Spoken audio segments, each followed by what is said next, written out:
Hi hello namaste welcome back to our channel Varada Vani ఆపు వడు ఆగేలా లేడు గురు. So guys, welcome back to our channel. So నిన్న మన ఆర్సీబీ అని చెప్పాం, ఇట్స్ కరెక్ట్. సో ఈరోజు నిన్న మ్యాచ్ రివ్యూ చూద్దాం. అలాగే ఈరోజు డబల్ ధమాకా రెండు మ్యాచ్లు ఉన్నాయి, కేకేఆర్ వర్సెస్ ఎల్ఎస్జి, అలాగే పంజాబ్ వర్సెస్ సిఎస్కే కూడా ఉంది. సో దాని గురించి కూడా చూద్దాం. సో దానికంటే ముందు ప్లీజ్ డూ సబ్స్క్రైబ్. వీడియోని అయితే లాస్ట్ వరకు చూడండి, లైక్ చేయండి, కామెంట్ చేయండి, షేర్ కూడా చేయండి. So let's get in to the video. నిన్న ఎంఐ వర్సెస్ ఆర్సీబీ మ్యాచ్లో ఆర్సీబీ అయితే 12 రన్స్తో గెలిచారు. సో ఎంఐ టాస్ గెలిచారు, ఆర్సీబీని బ్యాటింగ్ పంపించారు. సో ఫస్ట్ బాల్ మన సాల్ట్ ఫోర్త్ అయితే స్టార్ట్ చేశాడు, కానీ యాజ్ యూజువల్గా బోల్డ్ ఫస్ట్ ఓవర్లో వికెట్ తీసాడు. సాల్ట్ బోల్డ్ అయిపోయాడు. సో తర్వాత వచ్చిన పడికల్ నుంచి చాలా మంచి కౌంటర్ అటాకింగ్ ఇన్నింగ్స్ అయితే చూసాం. సో కోహ్లీ అండ్ పడికల్ మధ్య మంచి పార్ట్నర్షిప్ చూసాం. 70 order runs power play score కూడా చూసాం. సో కోహ్లీ 67 ఆఫ్ 42 బాల్స్, మళ్ళీ చాలా క్లాస్ ఇన్నింగ్స్ అయితే ఆడాడు. ఆ ఇన్నింగ్స్ని యాంకర్ చేశాడు. ఎక్కడ మొమెంటం అనేది చేజారకుండా చూశాడు. సో పడికల్ కూడా 37 రన్స్ కొట్టాడు, 190 ఆర్ 180 స్ట్రైక్ రేట్తో కొట్టాడు. సో పడికల్ ఆల్సో మంచి క్యామియో అయితే ప్లే చేశాడు. And coming to Patidar 64 of 32 is the man of the match. చాలా మంచి ఇన్నింగ్స్ అయితే ఆడాడు. స్పిన్నర్స్ తనకి ఎలాగా కొడతాడో మనకు తెలుసు. స్పిన్నర్స్ తో పాటు ఈ రోజు మ్యాచ్ లో ఫాస్ట్ బౌలర్స్ ని కూడా చాలా చక్కగా అయితే అటాక్ చేశాడు. అండ్ ముఖ్యంగా హార్దిక్ పాండ్యా వేసిన 18th over or 19th over 18th over అనుకుంటా. So he score 23 runs. ఆ ఓవర్ లో కూడా ప్రీమిడిటెడ్ షాట్స్ కానీ, outside off stump shots కానీ చాలా చక్కగా అయితే ఆడాడు. తనతో పాటు Jitesh Sharma 40 runs of 19 balls కూడా చాలా మంచి క్యామియో అయితే ఆడాడు. ఆ పటిదార్ అండ్ జితేష్ శర్మ క్యామియోతో ఆర్సీబీ స్కోర్ అయితే 220 వరకు చేరింది. So this is about RCB batting.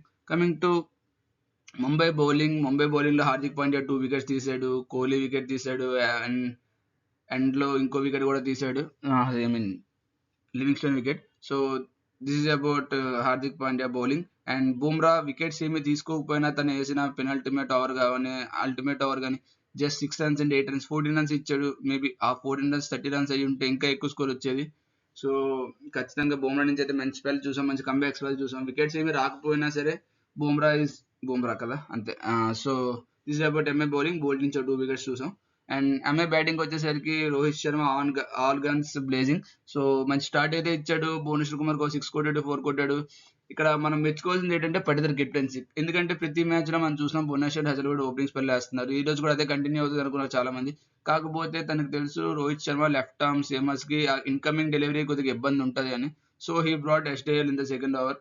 రెండు బౌండరీస్ స్కోర్ చేసినప్పటికీ ఎస్డీఆర్ వికెట్ అయితే తీసాడు రోహిత్ శర్మది. సో లెగ్ స్టంప్ అనేది ఎగిరింది. సో అగైన్ రోహిత్ శర్మ పవర్ ప్లేలో అయిపోయాడు.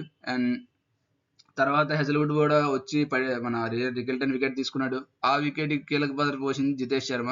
ఎంపైర్ అయితే నాట్ ఇచ్చాడు, కానీ ఆ రివ్యూ తీసుకోమని చెప్పడం కానీ మొత్తం జితేష్ శర్మ కూడా ఈ కీపింగ్ కూడా అవుట్ స్టాండింగ్ గా చేశాడు. సో రికిల్టన్ అవుట్ అయ్యాడు. తర్వాత విల్ జాక్స్ 6-4 కౌంటర్ ని స్టార్ట్ చేశాడు. బట్ అగైన్ మిడిల్ ఓవర్స్ లో ఆర్సీబీ బౌలింగ్ చాలా చక్కగా వేశారు. ఎటువంటి రన్స్ కూడా ఇవ్వలేదు, అలాగే వికెట్స్ కూడా తీసుకున్నారు. ముఖ్యంగా ఎస్డే అలా స్లోవర్ వన్స్ కానీ back of the hand Suryakumar Yadav wicket తీశాడు. అండ్ సుయాష్ శర్మ కూడా వికెట్స్ తీసుకోయినప్పటికీ 3 ఓవర్లో జస్ట్ 15 రన్లు ఇచ్చాడు. తన వేసిన లాస్ట్ ఓవర్లో హార్దిక్ పాండ్యా మన తిలక్ వర్మ కొట్టారు, అది వేరే విషయం. కాకపోతే ఫస్ట్ 3 ఓవర్స్ లో 15 రన్స్. సుయాష్ శర్మ కూడా చాలా మంచి స్పెల్ అయితే వేసాడు. కృణాల్ పాండ్యా కూడా టైట్ స్పెల్ వేసాడు. ఆ బౌన్సర్ తో విల్జాక్స్ వికెట్ అనేది తీసుకున్నాడు.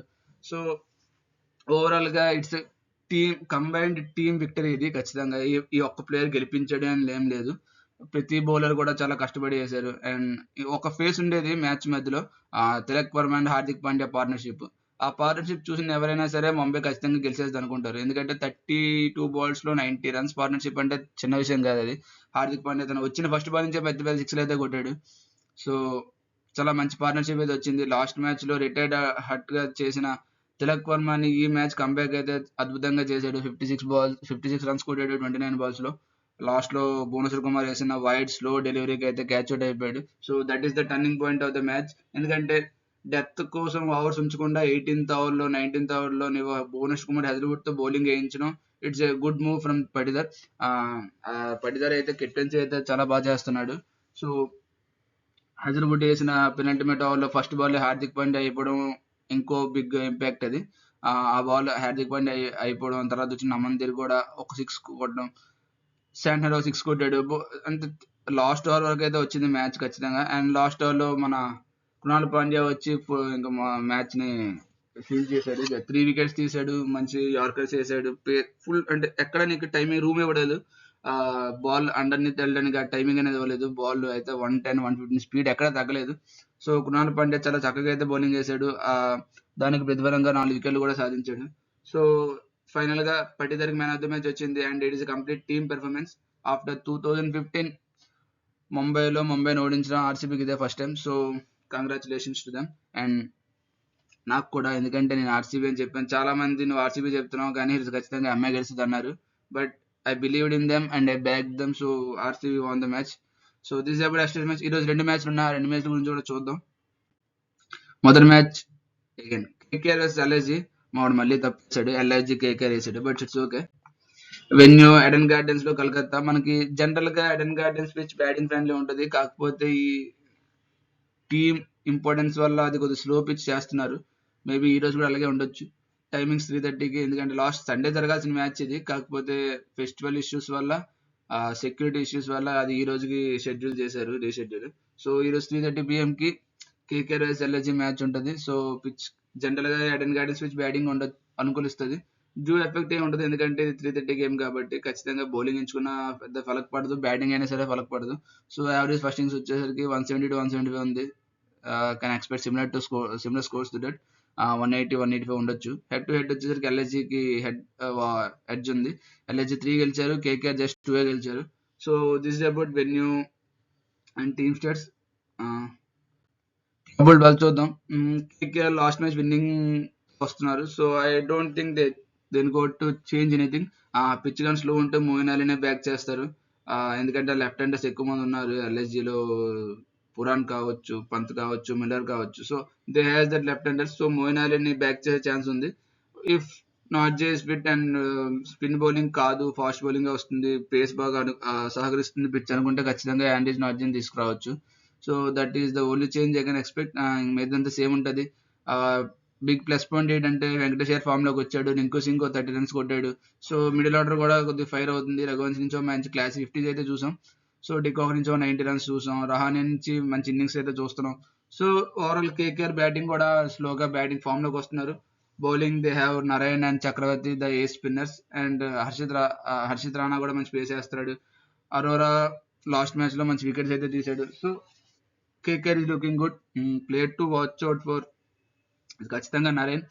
ఎందుకంటే పురాన్కి అగేన్స్ట్ గా నరేన్ ఎలా పెర్ఫార్మ్ చేస్తాడో చూడాలి. అలాగే బ్యాటింగ్ లో కూడా తక్కువని కానీ అవేష్ ఖాన్ కానీ ఎలా అటాక్ చేస్తారో చూడాలి. నరేన్ అట్ ద టాప్ ఖచ్చితంగా చూడాల్సిన కాంటెస్ట్ అది. ఎందుకంటే తను పెద్దగా పట్టించుకోడు, వీగిన అవుట్ అవును అవేం పట్టించుకోడు. వచ్చిన ఫస్ట్ బాల్ నుంచే ఆడుతుంటాడు. సో నరేన్ బ్యాటింగ్ తో పాటు ఈరోజు బౌలింగ్ కూడా చాలా కీలకంగా మారుతుంది. So he's the player to watch out for definitely. And next వచ్చేసరికి ఎల్ఎస్జీ చూద్దాం. సో ఎల్ఎస్జీలో కూడా ఎటువంటి చేంజెస్ ఎక్స్పెక్ట్ చేయట్లే. మేబీ పిచ్ లో ఉంటే షాబాజ్ ఆఫ్రిదీని కన్సిడర్ చేయొచ్చు. కాకపోతే కేకేఆర్ లో ఉన్న లెఫ్ట్ హ్యాండర్స్ వల్ల ఇంకా షాబాజ్ ఆఫ్రిదీని కన్సిడర్ చేసే ఛాన్స్ తక్కువ. సో మార్కన్ ఓపెనింగ్ చేస్తారు. Pooran Pant need to fire here. Pant form లో లేడు. పంత్ నుంచి మంచి ఇన్నింగ్స్ ఎక్స్పెక్ట్ చేస్తారు వాళ్ళు. So number 5 Badoni, 6 Miller, Samad 7 తక్కువ, Akashdeep sorry. So Bishnoi, Avesh Khan, Digvesh Rathi. So these same 12th వెళ్తారు. ఎటువంటి చేంజెస్ అయితే ఎక్స్పెక్ట్ చేయట్లే. వన్స్ అగైన్ పురాన్ నుంచి రన్స్ అయితే ఎక్స్పెక్ట్ చేస్తారు. So player to watch out for is definitely Puran. మనం చెప్పుకున్నట్టు నారాయణకు ఉన్న పురాన్కి మంచి బ్యాటిల్ అయితే ఉంటుంది. ఎందుకంటే Narayan has that upper hand on Pooran అందరికి 6 కొడతాడు కానీ నారాయణకి అగేన్స్ట్ గా స్ట్రగుల్ అవుతుంటాడు. సో ఆ బ్యాటిల్ ఖచ్చితంగా చూడాల్సిన battle. That's why I'm selecting Pooran as the player to watch out for. If Pooran takes over Narayan and gets some runs, LSG ఖచ్చితంగా మంచి ఎడ్జ్ ఉంటుంది. So Pooran is the player to watch out for. And coming to battles, again ఇప్పుడు impact player గురించి మాట్లాడుకున్నట్టే battle కూడా వీళ్ళిద్దరిదే ఉంటుంది. Of course Chakravarthy and Narayan versus Pooran and Pant మంచి battle అయితే ఉంటుంది. ఎందుకంటే పంత్ కూడా రీసెంట్ గా స్పిన్నర్ స్ట్రగుల్ అవుతున్నాడు. So how he plays against that spin attack అనేది చూడాలి. అండ్ పురాన్ కూడా మంచి రికార్డ్ అయితే లేదు నారాయణ్ మీద. అండ్ చక్రవర్తి యాజ్ యూజువల్ గా వేరియేషన్ అని ఉంటుంది, ఆ మిస్టరీ అనేది ఉంటుంది కాబట్టి. సో చక్రవర్తి అండ్ పురాన్ కూడా మంచి కాంటెస్ట్ ఉంటుంది. అండ్ ఈ ఇంకో సైడ్కి వచ్చేసరికి దిగ్వేష్ రాథీ చాలా మంచి స్పిన్ అయితే వేస్తున్నాడు. తన ఐడియల్ నారాయణ అని చెప్పాడు. సో అగేన్స్ట్ నారాయణ తను ఎలా బౌల్ చేస్తాడని చూడాలి. అండ్ అగేన్స్ట్ వెంకటేష్ అయ్యర్ కావచ్చు, మన రఘువంశీ కావచ్చు, రింకు సింగ్ కావచ్చు. సో వీళ్ళకి అగేన్స్ట్ గా విష్ణు అండ్ రిగ్వేస్ అయితే ఎలా చేస్తారని మ్యాచ్ స్వరూపాన్ని మార్చేస్తుంటది. So these are the battles to watch out for. Next match చూద్దాం. It is Punjab versus Chennai super kings. It is a battle of kings. So venue వచ్చేసరికి ముల్లన్పూర్. లాస్ట్ మ్యాచ్ కూడా ఇక్కడే జరిగింది పంజాబ్ది. సో రాజస్థాన్ ఫస్ట్ బ్యాటింగ్ చేసి 200 రన్స్ స్కోర్ చేశారు and దాన్ని defend కూడా చేసుకున్నారు. Expect similar kind of match ఈ రోజు కూడా ములాన్పూర్ చండీగఢ్లో జరుగుతుంది. మ్యాచ్ 7:30 స్టార్ట్ అవుతుంది. పిచ్ అయితే బ్యాటింగ్ పిచ్ ఉండొచ్చు. మేబీ 180-185 స్కోర్ రావచ్చు. ఖచ్చితంగా టాస్ గెలిస్తే బౌలింగ్ ఎంచుకుంటారు captain.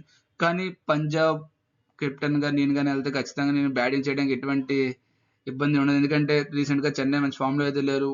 Anything you can score 180-190 score చేసి డిఫెండ్ చేయొచ్చు. సో టాస్ పెద్దగా ఫలక్ పడకపోవచ్చు ఈ మ్యాచ్ లో. అండ్ యావరేజ్ ఆస్ట్రేలియన్ స్కోర్ వచ్చేసరికి 170-175 ఉంది. సిమిలర్ స్కోర్స్ ఎక్స్పెక్ట్ చేయొచ్చు. హెడ్ టు హెడ్ వచ్చేసరికి సిఎస్కే కి అడ్వాంటేజ్ ఉంది ఇక్కడ. 16 సిఎస్కే గెలిస్తే పంజాబ్ జస్ట్ 14 గెలిచారు. So these are about venue. Probable బల్ చూద్దాం. Punjab I don't think they're going to change anything. If they want they can bring Harpreet Brar in place of Shetge, or else they are going to or else they are going with the same team. Prep Simran and Arya open చేస్తారు.